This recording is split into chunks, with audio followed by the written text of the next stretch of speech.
Good afternoon, everyone. Welcome to the FTD Virtual Design Show titled The Art of Masterful Hand-Tied Bouquets, featuring FTD Education Consultant J. Keith White, AIFD. As a quick housekeeping note, Keith will be taking questions during the session.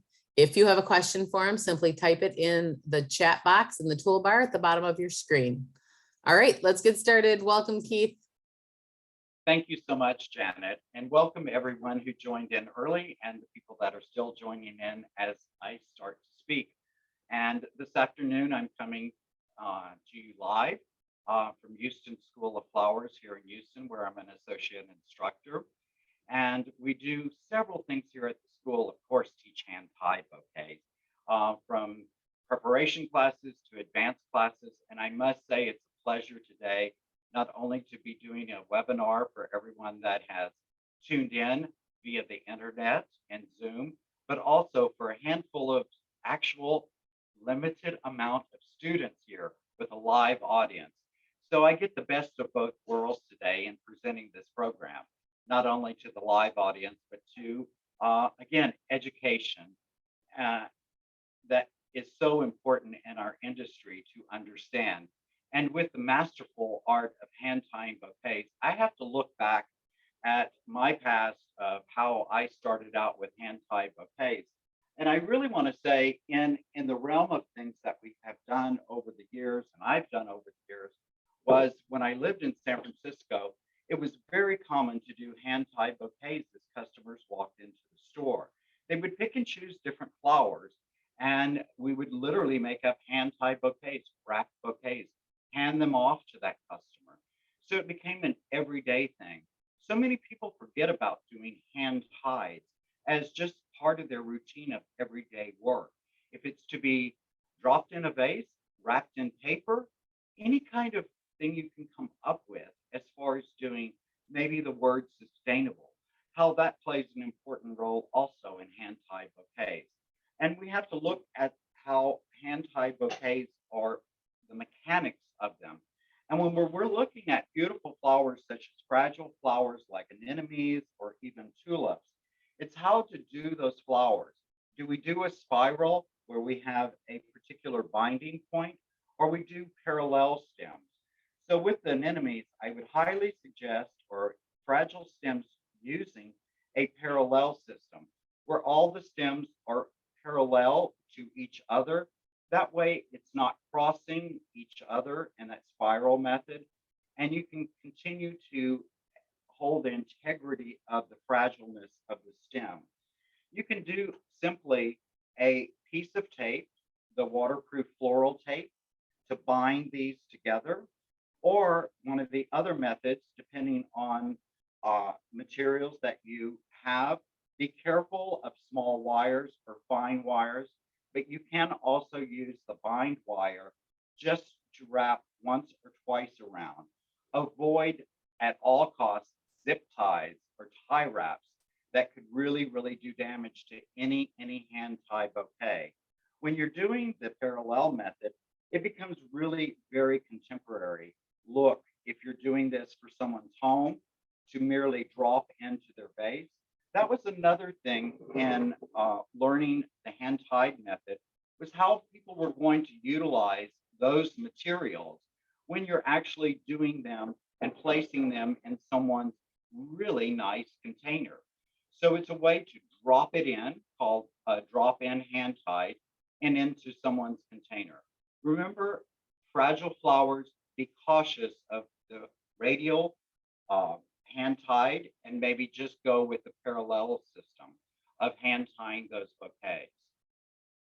When you look at people like I talked about coming into your store or things that you can do, a lot of people associate hand-ties with wedding work.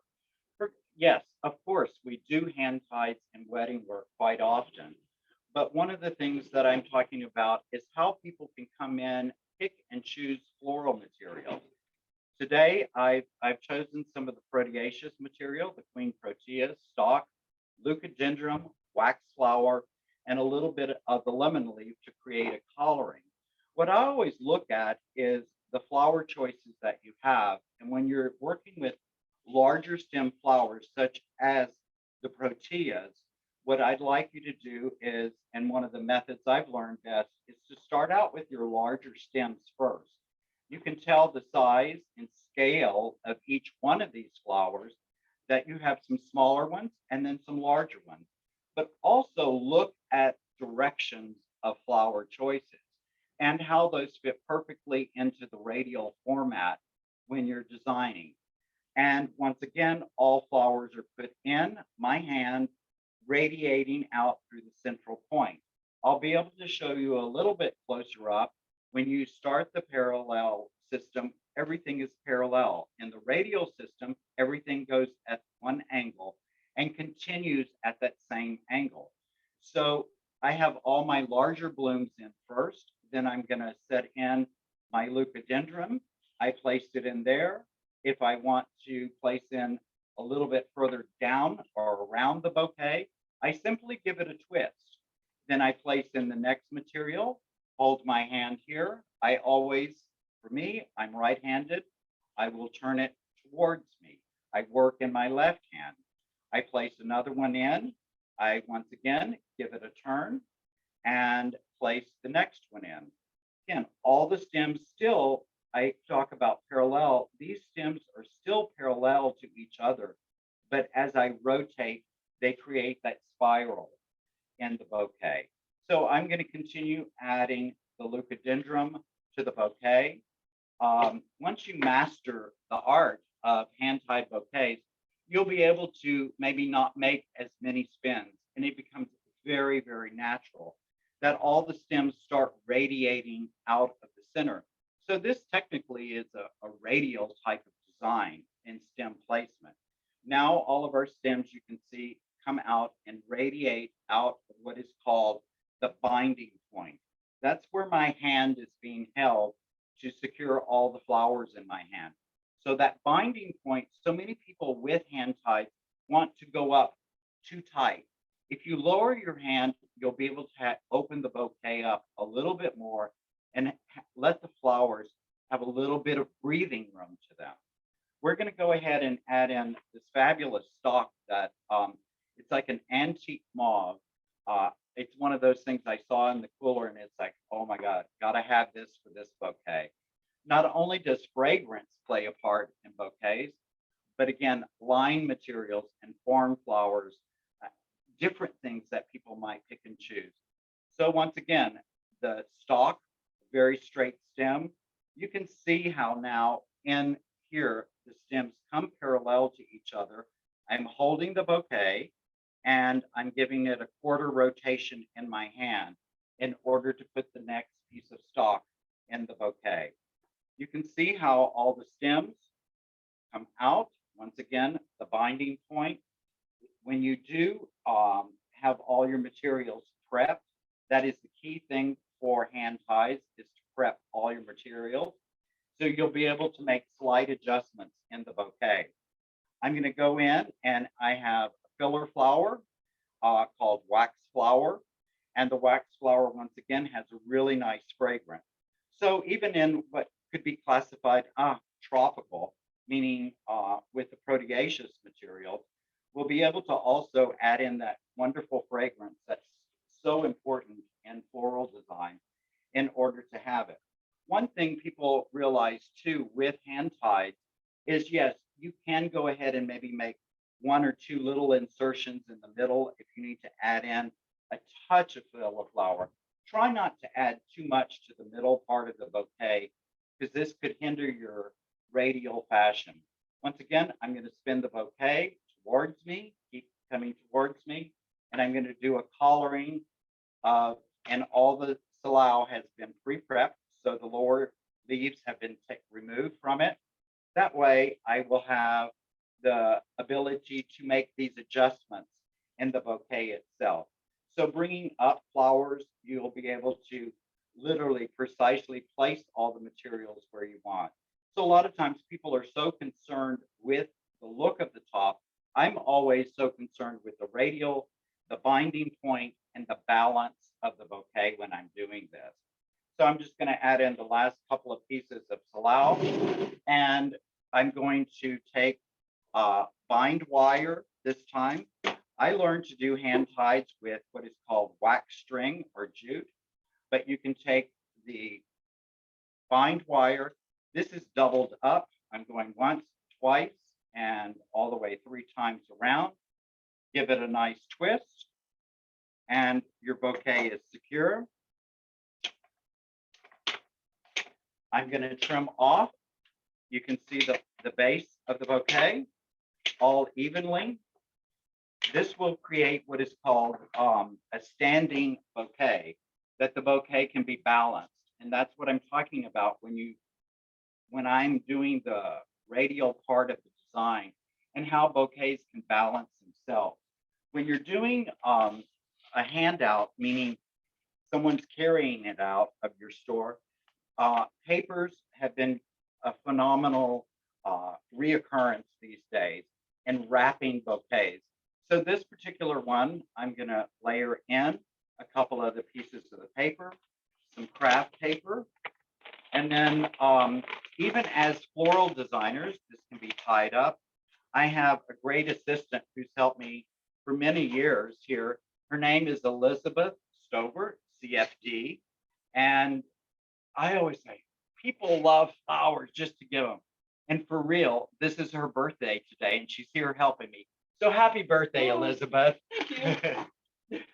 Just another, a gift. So next up, we have what would be called the armature bouquet. And in the armature styling of bouquets, this creates a form in order for us to work in.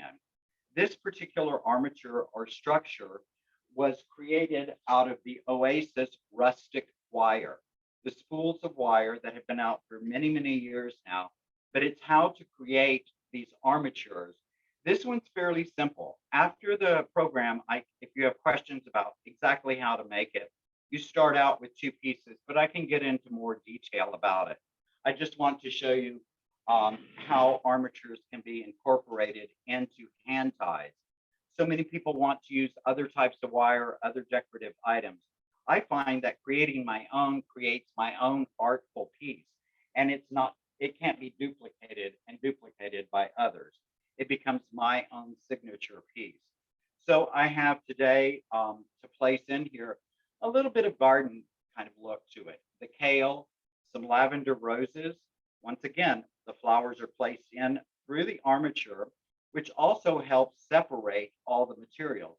So if you're one of those designers that get too tight with hand ties, you might want to create an armature to start that way and start practicing where you can keep your materials separated from each other. Same thing, I'm going to bring in the second one, and you can see they're crossed over, but that's the beginning portion of the hand-tied bouquet. And I'll continue spinning the bouquet where I want the materials in place. So I have 2 kale, and you want to look at the armatures or structures. Make sure you give your bouquet some depth when you're doing the design itself. So I'm going to bring in one of the beautiful lavender roses. And when you look at how strong and powerful one flower is in a bouquet, you'll want to be able to distribute those out. So once again, the coloration, size, scale, and proportion of the materials you put in. Now what I have is 2 kale and 2 roses. Not the greatest for a look in a design, so I want to be able to incorporate maybe more of the purple on one side, bringing it in. Now it starts changing the bouquet itself. I have a beautiful, just 1 stem of spray roses I'm going to bring in onto the armature. Like again, you can do some slight adjustments so things sit on the armature, but once again, higher above the armature space. I have some trichylium, and I also have in here just a little bit of the sweet William, the dianthus. The trichylium, a lot of people love this product, but also one of the great substitutions, and I have to talk about it too, in substituting different materials would be like the green trick. Be careful when you're using dianthus or any kind of flower that has a easy breakage point to it when you're doing hand ties. So that's why I brought in even just the 1 simple piece of Sweet William into this bouquet, so I can incorporate it down into the bouquet where it's not going to break. It will hold together there. So you can see already the roundness portion of the bouquet. And then when we look at seeded eucalyptus, you can bring in to the armature like this, bring down. And if you need to use the side pieces to hold anything, these wires, extra little wires on the side, come in very handy. So you can get a drape and control the bouquet itself. So I have just 3 pieces of the eucalyptus, and I'm going to spin the bouquet around each time and place those pieces in 3 areas of the design. Once again, still keeping all the radial motion going with the design. I'm going to bring in a little bit of the equisetum and bend over just to create some visual interest in the bouquet. And these equisetum actually have wires in them. So I've wired the equisetum, placing it in the bouquet, and it just gives us something a little bit more interesting, you can tell, in the bouquet itself. Then we're going to finish this bouquet out with a little bit of the sword fern.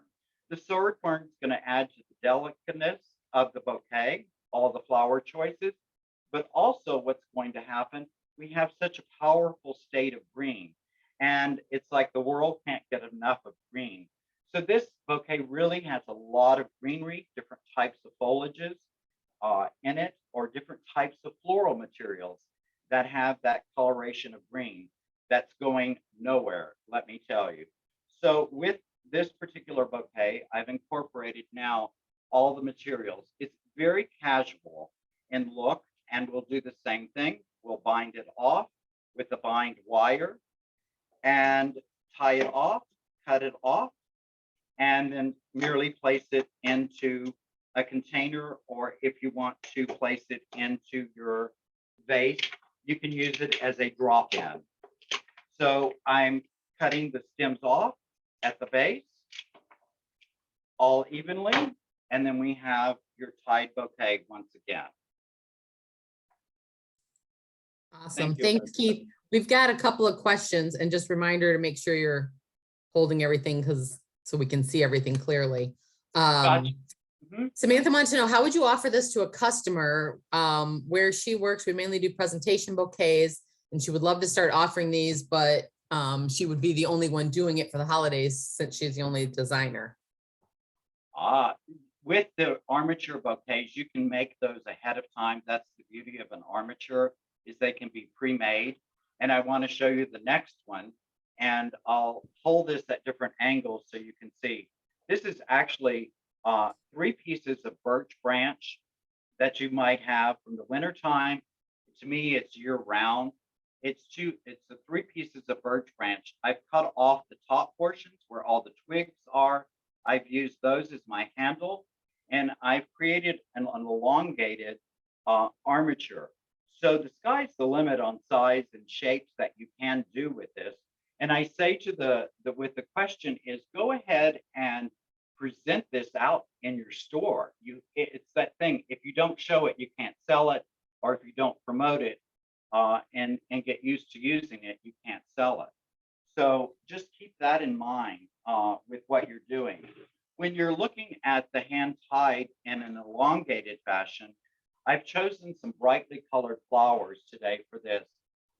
We have some zinnias. So I'm going to go ahead and place my zinnias in first in the bouquet. You can slide those down through.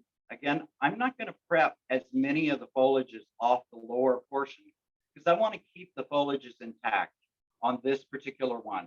So knowing the design style that you're going to do is how to go ahead and prep your materials.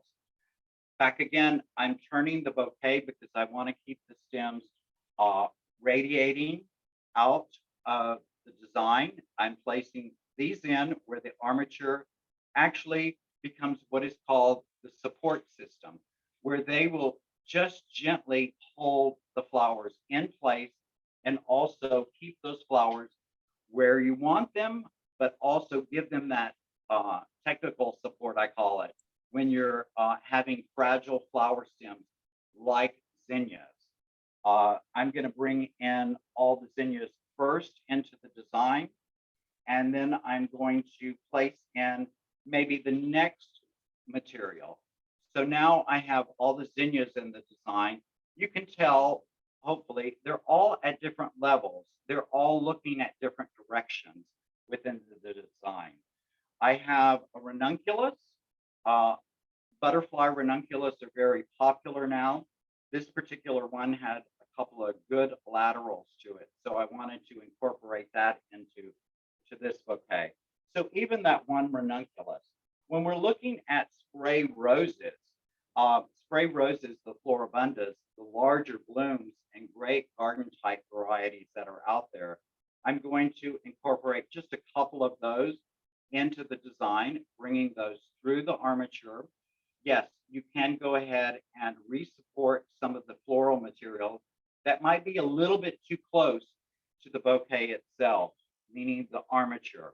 But by bringing in, just gently bringing these in, back again, it's still in the spiral format of the stemming down here. Hopefully you can see all of that. Then I have a couple of the hellebores.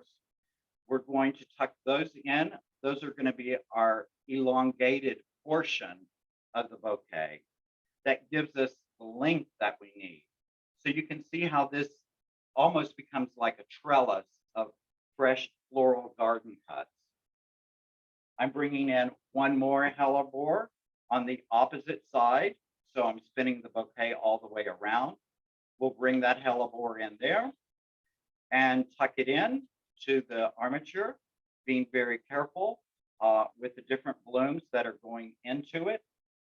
So hopefully you can see that beginning to happen as the roundness or the elongated part of it comes into play. I still have a dome effect to the bouquet, but still it keeps going in that elongated fashion as I place the floral materials into the design itself. When you're working with elongated bouquets, you'll want to have some cool items brought into hand. So a lot of people say, hey, and I know some of you tuning in are from California, and I just came from there a couple of weeks ago. And I have to say, even out here, we've been having such warm weather. The bougainvillea is in full bloom. And it's a beautiful flower. You have to be so careful of the thorns that are on it. But again, it's a beautiful flower that also creates a lot of interest. So now you can see how all these beautiful colors, brightly colored flowers, play an important role in this garden style of bouquet and the hand tied. So to finish this particular one off, what I'm going to do is I'm going to layer in a little bit of the honeysuckle vine into it. And then also I have this wonderful, wonderful jasmine vine that I'm simply going to overlay on the bouquet, bring it over, and then tuck it through the armature so it just casually lays on top of all the flowers. Not too tightly bound to the top, but very casual. Hopefully this is showing up really well on camera. Yes? and then you can see how this plays that delicate role in the bouquet just by bringing in a few little pieces of jasmine to overlay things. It's always a favorite of mine to bring in that last layer of it in design work. When you look at tying this particular bouquet off, since I chose a vase that was solid in fashion, it's a Japanese chrysanthemum vase.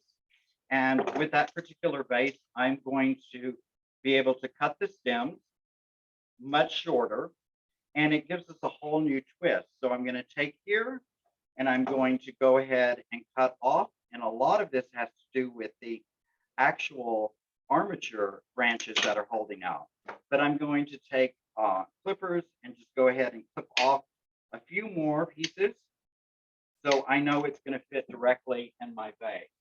I have, once again, a chrysanthemum vase here, and bringing those flowers in and placing them, once again, to be called a drop-in bouquet.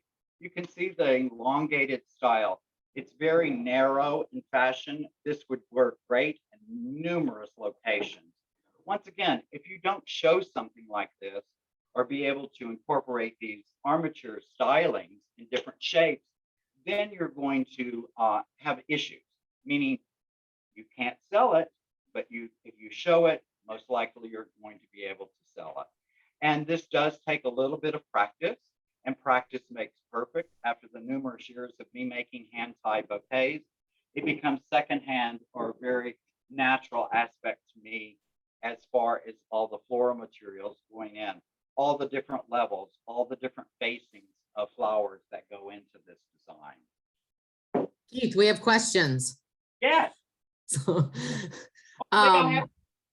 Do do you have a rough idea of how long it took to make that elongated armature that you just showed? About 10 minutes. Okay. Seriously. It's three pieces. After this, once we get through this design, I'll be glad to show you some examples. And that's a good question to come up right now, is how long did it take you to make that? And here's one example of an armature, but also I'm going to be using these lichen branches as what is going to be called the collar. A lot of us love the compote design, but it's how to design in a compote that's glass. How do we secure all those flowers? My answer is do a hand tied, drop it into the container, create a wonderful collar like this onto it. On this collar, you can see, hopefully, and I'll try and hold it a little bit closer, it's very similar to what I just showed you with the trellis type of armature. There's just a few bind points here and there on the armature. You go around once, twice, twist 4 times, clip your end of your bind wire, and then you'll be able to secure that properly. I was always taught 2 is good, but 3 is better. 3 bind points along an area will make it very, very secure. Keith, I've got more questions. Yes, but I've got more questions. With so many high-end, high-cost flowers in vogue, can Renee is wanting you to speak. Can you speak on shortcuts to make it all more real and affordable? On shortcuts? Yes, one of this and one of that, size, scale, and proportion. The smaller the bouquet, yeah, you can still use high quality flowers, but it could be much smaller. Does that help, Renee? Yep. And then, yes, we definitely have comments on if you have time to demonstrate how to make the armature for sure. I will do it for you. No problem. And I've got the materials behind me because I knew that would be a question. I just want to be able to make the 30 minutes showing you all the different categories that hand ties can be used in, from simple parallel, your wrap bouquets, to armature style bouquets, now to a collar bouquet. And I have an array of materials here. And again, Renee, high quality materials. But I love beautiful flowers. And working again with Renee, if no one knows who that Renee is, it's Renee Van Rims, I'm sure. With we were all together with the California Cut Flower Commission. We always had beautiful, beautiful flowers to work with. And so that gives me the realm to look at even what today, the garden roses, specialty cut flowers, beautiful, beautiful, hydrangeas that work really well together. The blush is not going anywhere. When you look at all the materials that I have here, once again, for time's sake, I pre-prepped all the materials so I can work a lot faster. Once you do that and learn that process of pre-prepping all your flowers, put them back in water and work with them out of buckets, you'll be a lot happier. One of the things that I see quite often with hydrangeas is people will use a hydrangea as their armature or as a grid. I think that's so disrespectful of the hydrangea. So keep the hydrangea as its own flower. Try not to close it in too bad. And then what I'm going to do is take some other very, very open garden roses, a couple of the ranunculus that have just the slightly blush to it, a couple of stems of the multiple ranunculus. We also have in our mix, it can be fragrant, maybe not so much in a good way all the time, but the rice flower has that wonderful, wonderful blush tone to it. So once again, I'm going to bring around and I'm going to add in a little bit of the rice flower. I can adjust all my materials as I'm going. Then I'm going to bring in just even simply singular roses into the mix. The basic white rose, very seasonal for us here in Texas right now. The camellia, cut camellias. They had some beautiful ones in the wholesaler here at Pikes Peak yesterday. So many buds. So I'm going to bring those into the bouquet. Once again, I'm going to continue adding a little bit of the ranunculus back around. This will keep me open. Once I'm further on the edge, I'm going to go ahead and add another white hydrangea. Like in this particular area, I have a big open space in there. So I'm going to just gently lay this in to the bouquet. Now it rounds it off. Here again, I have the blush one. I'll go ahead and add one more blush hydrangea into the mix itself. And as you can see, this is going to be a particular more dome-shaped bouquet. People like to have a little bit of looseness, I think, on the edge, or what I call the fringe of the design. So I'm going to exaggerate a few little pieces, even with the ranunculus, or back again with the camellia blooms out to the edge, bringing these and extending these a little bit further than keeping it so tight, because once again, I want all the flowers to have room to open and also to breathe. We have even the singular types of flowers, such as the like the lighter pink ranunculus. I can bring that in to the mix. These have been wired in the center to protect those actual blossoms from breaking. And then one more garden rose. Let's add in just a little bit more of the ranunculus. And now we're getting the bouquet enlarged. When you take a bouquet and you don't drop your point and you want to have all the flowers so tight, do you see what happens? Very, very nondescript. Everything runs into each other. But when you lower your hand down the bouquet slightly here, then the bouquet starts to open up. It creates a little bit more airspace, a little bit more friendly to all the floral materials that are in it. Then we're going to take, if you'll take a little bit of the Queen Anne's lace that has such playful movement to it all the time, I'm going to bring in a little bit of the Queen Anne's lace. You can even bring this up a little bit further into the bouquet. And Elizabeth, would you pull those tulips for me so I don't have to? So I'm bringing in the Queen Anne's lace in 3 places, back again at levels. So I'm coming up above all the floral materials. Then I had Elizabeth take out the tulips out of water for me. And instead of placing 1 at a time, I'm going to place in a grouping of 3 at a time. Of course, the stems are very fragile. And like I said, I'm going to still bring these in at a radiating shape, stem placement wise, and then these can fall out of the top portion of the design, but yet I'm protecting the stems. Now I'm going to go ahead and do the same thing with 2 of the tulips, place those into the design. You can see at the base, I'm still continuing the radiating of the stems. And also take 2 more by your hand and then place in. And the other flowers become a little bit of a support system for the tulips themselves. themselves. We're going to take some gunny eucalyptus to help color off and help soften the edges of the bouquet. I have 3 pieces. So literally, I'm going to add the 1. Here's the pieces here, 2. And these come up slightly into the bouquet itself, but also giving me that nice coloring effect around.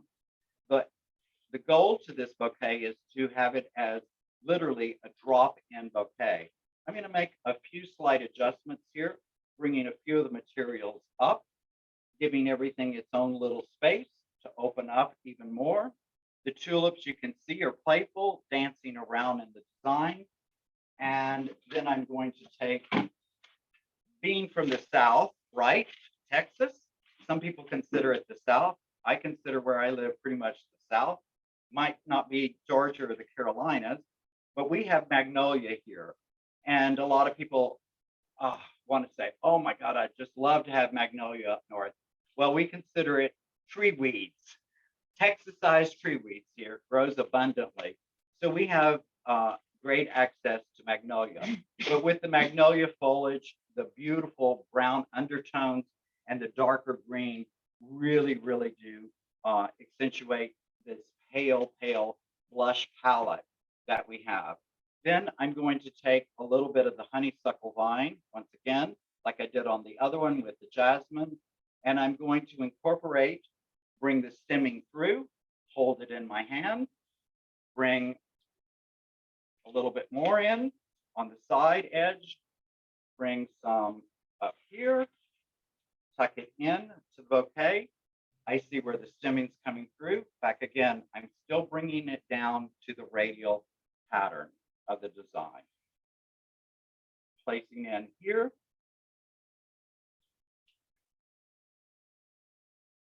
Bringing it down and through. And just one more tad little piece here. And bringing it through.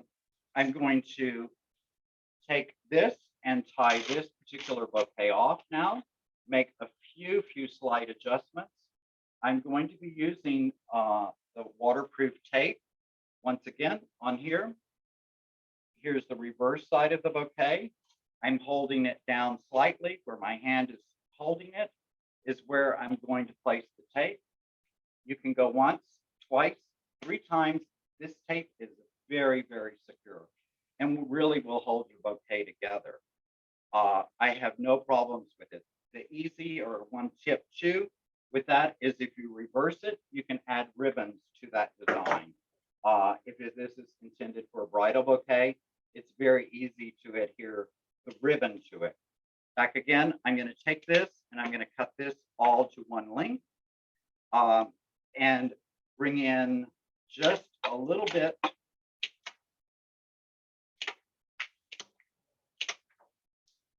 Cut all those stems off. We have the bouquet and then container. Elizabeth, thank you so much. Thank you, thank you, thank you. You can tell with this container, it's a larger size compote.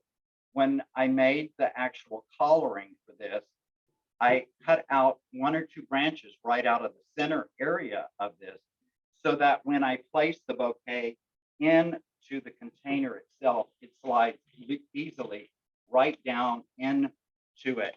And then I can adjust some of these materials right over the edge of the coloring.